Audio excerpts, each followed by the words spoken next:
राजेश जी, से आ रही मैं पूछना चाहता हूं। ये कह रहे हिम्मत कहां से आ रही है? ठीक है, अपराधियों के खिलाफ एक्शन हो रहा है, लेकिन फिर भी अपराधियों में हिम्मत है।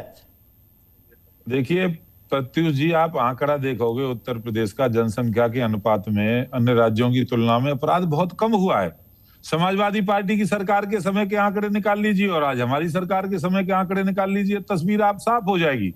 आप कल्पना करिए, आपके पास सब कुछ है, बैंक बैलेंस है, गाड़ी है, बंगला है, प्रॉपर्टी है, सकुशल परिवार है और सुरक्षा नहीं है, तो कोई काम का है वो? घर से बाहर निकलने में डर लगता था इन्हीं के राज में। हाईवे बंद हो जाते थे इनके राज में। रात में पुलिस ही सलाह देती थी मत जाइए नहीं तो लुट जाओगे। रोड पर रोड रॉबी होती थी, 2-2 3-3 घंटे अपराधी लूट करते थे। आज उत्तर प्रदेश के अंदर ऐसा होता है क्या?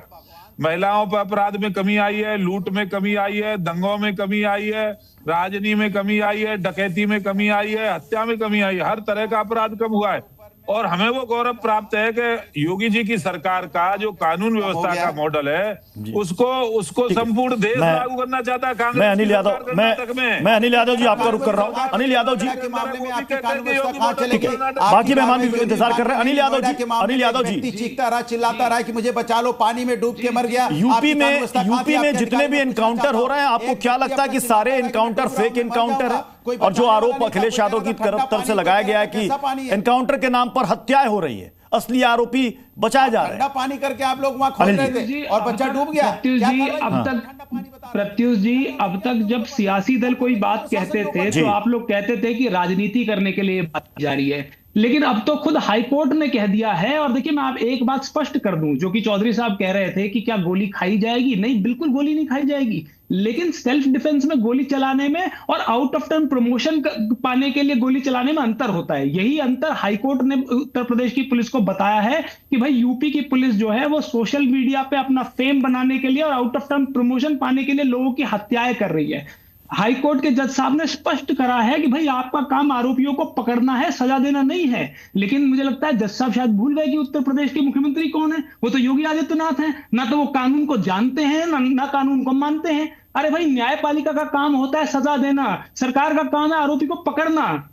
आप मुझे बताइए कि चलिए हमारी बात तो ठीक है कि आप कह देंगे विपक्ष के लोग कह रहे हैं, भाई नेशनल ह्यूमन राइट कमीशन ने इनको 17 से ज्यादा नोटिस भेजे हैं और अभी पिछले महीने तो एक नोटिस पे इनको 10 लाख का हर्जाना भरना पड़ा है कि लड़के की पुलिस कस्टडी में मौत हो गई है और उसके बाद इनको एक वो हर्जाना देना पड़ा। और यही उत्तर प्रदेश की पुलिस जिसको कोर्ट का आदेश मानना चाहिए, अभी हमने देखा ना संभल में कैसे सीजीएम ने जब एक फैसला दिया तो 10 सेकंड सुनिए, मैं तो ये कह रहा हूं ना, ये कह रहे उस सीजीएम का ट्रांसफर कर दिया गया और उसके खिलाफ पुलिस कह रही है कि भाई उस आदेश के खिलाफ हम हाईकोर्ट में जाएंगे। और एक बात बताइए, अगर इनकी गोलियों से फूल नहीं निकलते तो वो गोलियां कहां चली गई थी कुलदीप सेंगर के समय में, जब एक बिटिया जो है मुख्यमंत्री के आवास पर आत्मदाह करने के लिए आ गई थी कि उसकी सुनवाई नहीं हो रही थी, तो वो यूपी पुलिस से परेशान थी या नहीं थी? चिन्मय आनंद के खिलाफ क्या कार्रवाई हुई? रोहित जी तो बताइए। रोहित जी, देखिए अनिल यादव जी ने हाईकोर्ट की टिप्पणी का जिक्र कर दिया। अब अनिल यादव जी पढ़े लिखे प्रवक्ता होकर अगर ऐसी बातें कर रहे हैं तो मैं क्या कह सकता हूं? मतलब अगर ये बातें समाजवादी पार्टी के प्रवक्ता करते तो बात समझ में आती। इनको यही नहीं पता है कि आउट ऑफ टर्न प्रमोशन बंद हो चुका है। उत्तर प्रदेश के अंदर आउट ऑफ टर्न प्रमोशन नहीं होता है। कम से कम अनिल यादव जी से हम ऐसी उम्मीद नहीं करते हैं कि वो बिना तथ्यों को समझे हुए, बिना पढ़े हुए वो यहाँ पे आके डिबेट के अंदर और जनता को गुमराह करने का काम करेंगे। हम समझते हैं आपकी बेचैनी, जनता आपको वोट नहीं दे रही है, इसका मतलब ये थोड़ी ना झूठ परोसना शुरू कर दोगे। पहले तो एनकाउंटर की परिभाषा सीख लो और समझ लो। एनकाउंटर तब होता है जब पुलिस के ऊपर हमला होता है, तब उसकी जवाबी कार्रवाई को एनकाउंटर कहते हैं। एनकाउंटर कोई करने नहीं जाता है, ना कोई होता है। जब अपराधी को आप पकड़ने गए, वो हमला कर दे, वो चाहे हथियार से करे, चाहे गोली से करे और चाहे किसी माध्यम से करे, तो अपनी सुरक्षा के अंदर वो गोली चलानी पड़ती है। और ये अनुराग भदौरिया यहाँ पे बैठ के ये बता रहे हैं कि नाले में गिर गया व्यक्ति, उसके ऊपर डीएम को जो है साहब जेल भेज दो। अरे गजब व्यक्ति हो, आपको ये भी नहीं पता कि जिस व्यक्ति ने वो नाला खोदा वो जेल में है, जिसने वो कंस्ट्रक्शन साइट के अंदर वो लापरवाही अपनाई। और एनकाउंटर और एक्सीडेंट, इन दो चीजों में इनको फर्क ही नहीं पता है कि एनकाउंटर एक्सीडेंट क्या होगा। खैर कैसे पता होगा? जब ये मंगेश यादव जैसे डकैत के साथ खड़े हो जाएंगे तो इनको समझ में कैसे आएगा? भाई डकैतों की पार्टी है। मैं अनुराग जी, मैं आपका रुख करूंगा दोबारा, लेकिन उससे पहले मैं एके जैन सर से 10 सेकंड बहुत इंपॉर्टेंट पॉइंट है। इनके जो राष्ट्रीय अध्यक्ष थे मुलायम सिंह जी, उनका कांग्रेस एनकाउंटर कराने वाली थी क्योंकि वो डकैतों के सहयोगी थे। उनका नाम आ गया था कि उन्होंने डकैतों का सहयोग करना शुरू कर दिया है। चरण सिंह जी ने उनको संरक्षण का काम किया था। जो ये आरोप लगाया जा रहा है कि कि अपनी इमेज चमकाने के लिए फेक इनकाउंटर पुलिस करती है। आप बेहतर बता पाएंगे कि पुलिस के सामने क्या चुनौती रहती है जब सामने अपराधी और गोली चला रहा हो। एके जैन सर। देखिए, खुशी के लिए कोई नहीं करता है। जैसा अभी कहा गया, उत्तर प्रदेश में अखिलेश यादव जी के समय में ही आउट ऑफ टर्न प्रमोशन जो पहले दिए जाते थे एनकाउंटर्स पे, उस पर प्रतिबंध लग चुका है। उसके बाद से एक भी आउट ऑफ टर्न प्रमोशन नहीं हुआ है।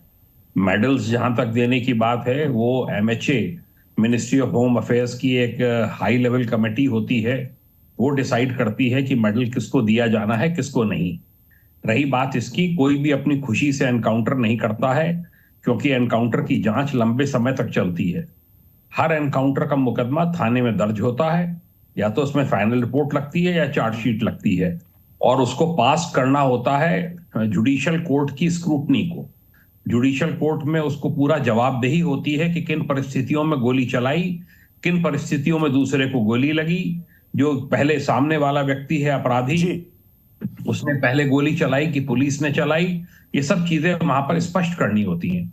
मेरी बहुत सी पुलिस वालों से बात हुई है, किसी को शौक नहीं है कि वो जो है गोली चलाए और एक अपनी जांच अपनी एक जांच खुलवा ले। जी। जब आप क्रिमिनल्स के ऊपर आप हमला करते हैं, क्रिमिनल्स को आप पकड़ने जाते हैं, गैंग के मांद में आप हाथ डालते हैं, तो फायरिंग अवश्य होगी। सबके सब आर्म्ड हैं उनमें। अनुराग तो ये पुलिस वाले, अनुराग जी, बड़ी बात है कि सर ने कही कि कोई भी पुलिस वाला खुशी से गोली नहीं चला। मेरी बात अभी भी समझ में नहीं आई, जो मैंने बहुत साफ शब्दों में बोला। मैंने कहा कि भाई ये हिम्मत कहां से आ रही है, इसके मतलब खाकी का रौब खत्म हुआ है। एक बात। दूसरी बात, आप देखो ना, लगातार टोल, आपने देखा होगा टोल ब्रिज पे लगातार पीट दे रहे हैं भाई।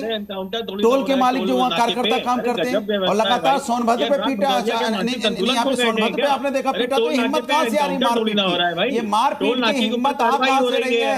ये जो पुलिस का रौब खत्म हुआ है, ये डकैत, ये चोरी, ये बलात्कार, हत्या, लूटमार जो बढ़ रहा है, क्यों बढ़ रहा है? इसके मतलब उत्तर प्रदेश की पुलिस प्रशासन पूरी तरह से इस चीज को रोकने में नाकाम है। और मुझे लगता है ये सरकार अपनी साख बचाने के लिए इस तरह की बातें तो जरूर कर रही है, लेकिन जनता की मदद नहीं कर पा रही है, जनता के साथ नहीं खड़ी है, ये सिर्फ परसेप्शन बनाने के साथ खड़ी है। सवाल है कि ये वो लोग हैं जो देश के साथ नहीं है, सत्ता के साथ नहीं है, समाज के साथ नहीं। अरे किस बदतमीज को मेरे साथ बैठा दिया? नहीं करता मैं इस बदतमीज के साथ डिबेट, नहीं करना इसके साथ। टोल नाका और टोल नाके के बाद भाग जाओ भैया। भागना तुम्हारा पुराना इतिहास है, समाजवादी पार्टी का पुराना इतिहास है भागना। अब तुम डिबेट छोड़ के भाग रहे हो। भाग जाओ, जनता देख रही है। चलिए सर, के बारे में इसको पता भी है, राजनीति की स्पेलिंग नहीं पता, इसको आप बैठा लेते हो। चलिए सर, और वैसे भी समय इजाजत दे रहा है, इस बहस को यहीं पर समाप्त करना पड़ेगा। बहुत बहुत शुक्रिया आप सभी मेहमानों का हमारे साथ जुड़ने के लिए।